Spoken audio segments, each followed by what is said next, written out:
Hello everyone. So I hope you are doing well. So as you all know, we are covering one day one anecdote and quote. ठीक है. So आज का जो हमारा quote anecdote है वो artificial intelligence से related है. ठीक है. So AI has the power to make human intelligence obsolete. ठीक है. तो ये हमारा topic है ऐसे का. And then इस पे हम let's see कि यहाँ पे anecdote कैसे लिखा गया है. तो let's see. There was an eerie silence. ठीक है. In the meeting room. In few moments, the fate of the master were to be decided. On trial, on trial were the creators, none other than humans. On jury were few machines created by those humans. ठीक है, okay. The machines were to decide whether to terminate the masters or not, at which point the adjective were really meaningless, as it was not clear who is the master now, man or machine. So welcome to the era of AI. The story given basically ये है. देखो कैसे compare किया गया कि there was a eerie silence in the meeting room. In few moments the fate of the master were to be decided. अगले कुछ मिनटों में किसी मास्टर का डिसाइड किया जाएगा fate. So on trial were the creators. जो ट्रायल थे वो क्रिएटर्स थे, नन अदर देन ह्यूमन, वो ह्यूमन थे. एंड जो जूरी थे वो मशीन थे, क्रिएटेड बाय दोज ह्यूमंस. तो यहाँ पे मैन एंड मशीन के बीच में रिलेशन बताया गया है. ठीक है. सो वो डिसाइडेड वेदर, वो डिसाइड करने वाले थे टर्मिनेट द मास्टर और नॉट. ठीक है, मास्टर के बारे में.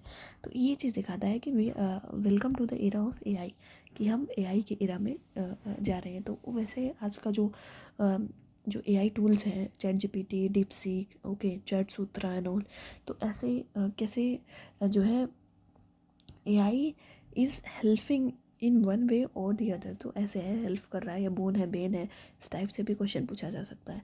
ठीक है. तो ये AI बेस्ड है जिसमें मशीन एंड मैन के बीच में रिलेशन को बताया गया है. ठीक है. नेक्स्ट हम देखते हैं यहाँ पे accountability in India's police service who watches the watchman. ठीक है. तो अकाउंटेबिलिटी इंश्योर करने के रिगार्डिंग है पुलिस सर्विसेज को लेके. Let's see. IPS in India is still seen as a police force and not as a police service. Okay.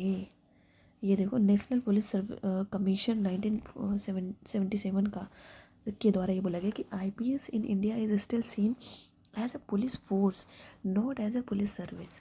ठीक है. पुलिस फोर्स के जैसे ट्रीट किया जाता है, not as police service. Let's see. So the above comment was made by National Police Commission NPC in 1977 while evaluating the performance of the Indian Police Service IPS. So even after 40 years, the same feeling persists in a vast section of society. The perception of police as a force creates a trust gap between citizens and police. ठीक है. More than the basically यहाँ पे अगर हम समझ सकें तो ये कि कैसे अभी भी इवन आफ्टर 40 ईयर्स, ये यहाँ से देख लो 1977 में ये आई थी कमीशन. उसमें ये असेस करने को के रिगार्डिंग आया था कि जो IPS है उनकी सर्विसेज को एवेल्युएट करो, परफॉर्मेंस को एवेल्युएट करो. ठीक है. तो उसके बाद भी ये देखा गया कि कैसे जो है ये परसेप्शन है वो पुलिस का कि as a force creates a trust gap create करता है सिटीजन्स एंड पुलिस के बीच में, जो कि अभी भी देखा जाता है कि ट्रस्ट गैप होता है सिटीजन एंड पुलिस के बीच में. ठीक है. वहाँ से कंपेयर करके लिखा गया. Even though you can use it this line in your answers in many places. ठीक है. सिविल सर्विसेज रिफॉर्म को लेके या किसी भी चीज़ को लेके वहाँ पे ये चीज़ हम लिख सकते हैं. ठीक है. इवन GS2 में लिख सकते हैं, एथिक्स में लिख सकते हैं, एंड ऐसे में तो लिख ही सकते हैं.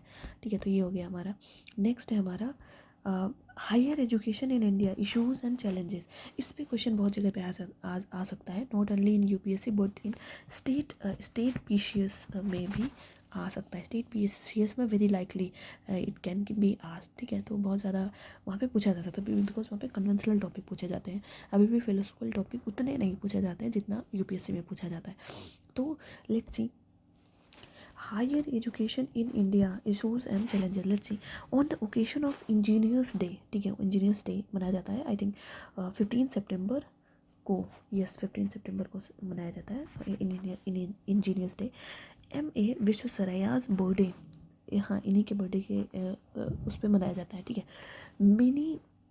many news channels, let's see, yes, many news channels were having a discussion on the issue of higher education, ठीक है। what came to light was NASSCOM की रिपोर्ट। अब देखो यहाँ से एक स्टोरी बना दी गई है और फिर यहाँ पे रिपोर्ट भी ऐड कर दिया गया है, ठीक है। तो कितने अच्छे तरीके से क्रिएटिविटी शो करी गई है यहाँ पे। Let's see, NASSCOM's report that only 17.5% of the engineers in the country are employable, raising question about the challenges of higher education in India. In this context, it is pertinent to have a nuanced understanding of the challenges of quality access, infrastructure, relevance of higher education in India, so that we take informed steps to realize the demographic dividend. तो basically we can use this one, ठीक है। इस type से story बना के higher education में, फिर इसके बाद NASSCOM की जो लेटेस्ट रिपोर्ट होगी जिसमें लेटेस्ट डेटा होगा उसको हमें यूज़ करना है, ठीक है यहाँ पे। तो इस टाइप से भी हम लिख सकते हैं जब भी ये क्वेश्चन आएगा हायर एजुकेशन पे। तो यहाँ पे थिंकिंग पैटर्न हमें समझना है कि कैसे हम देखो डिफरेंट तरीके से एक सोच सकता है, ठीक है। अगर आप यही डायरेक्ट लिखते तो उतना इम्पैक्टफुल ना होता, बट यहाँ पे लिखना कि भाई वो इंजीनियर्स डे के टाइम पे जो कि बर्थडे पे विश्व सर या सर के बर्थडे पे मनाया जाता है, बहुत सारे डिबेट चल रहे थे न्यूज़ चैनल पे जिसमें डिस्कस किया जा रहा था हायर एजुकेशन के बारे में इंडिया में। वहाँ पे फिर अब ये रिपोर्ट लिखोगे तो it will be more impactful than writing just this one, ठीक है। सो ये हो गया। अब हम देखते हैं यहाँ पे, सो आज हमने 3 एनेक्डोट देख लिया, अब हम कुछ कोट्स देख लेते हैं, ठीक है। तो लेट्स सी, सबसे पहले हमारा है whoever controls the media controls the mind, ये जिम मॉरिसन का कोट है। whoever controls the media controls the mind, ठीक है। ये जिम मॉरिसन का कोट है, ठीक है।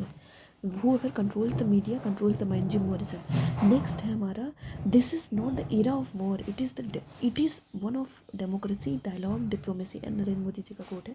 This is not the era of war, it is one of democracy, dialogue and diplomacy। ये 3D का concept our honourable prime minister ने दिया था, डेमोक्रेसी, डायलॉग एंड डिप्लोमेसी। इसको हम बहुत जगह पे यूज़ कर लेंगे IR वगैरह में, ठीक है। और नेक्स्ट हम देखते हैं यहाँ पे, education is that which differentiate between what is good and what is evil, ये ज्योतिबा फुले जी का कोट है, ठीक है। And then I know that I know nothing, Socrates का कोट है, फिलोसॉफिकल कोट है, I know that I know nothing. And then the time to repair the roof is when the sun is shining, अच्छा JF Kennedy का quote है भाई, ये directly question पूछा गया है। The time to repair let me just read one, yes, the time to repair the roof is when the sun is shining, ये directly UPSC में ऐसे में पूछा गया, अभी शायद 1-2 साल पहले ही पूछा गया था। JF कैनेडी का कोट है ये, ठीक है। तो देन है, success is going from failure to failure without loss of enthusiasm, Winston Churchill. Next, we have guided missiles but misguided man, ये मार्टिन किंग जूनियर का है, ये मार्टिन लूथर किंग जो MLK जूनियर का कोट है ये, कि we have guided missiles but misguided man, guided missiles, we have guided missiles but misguided man, Martin Luther King junior, ठीक है। तो ये इनका कोट है। सो guys that's it for today, see you next time, thank you.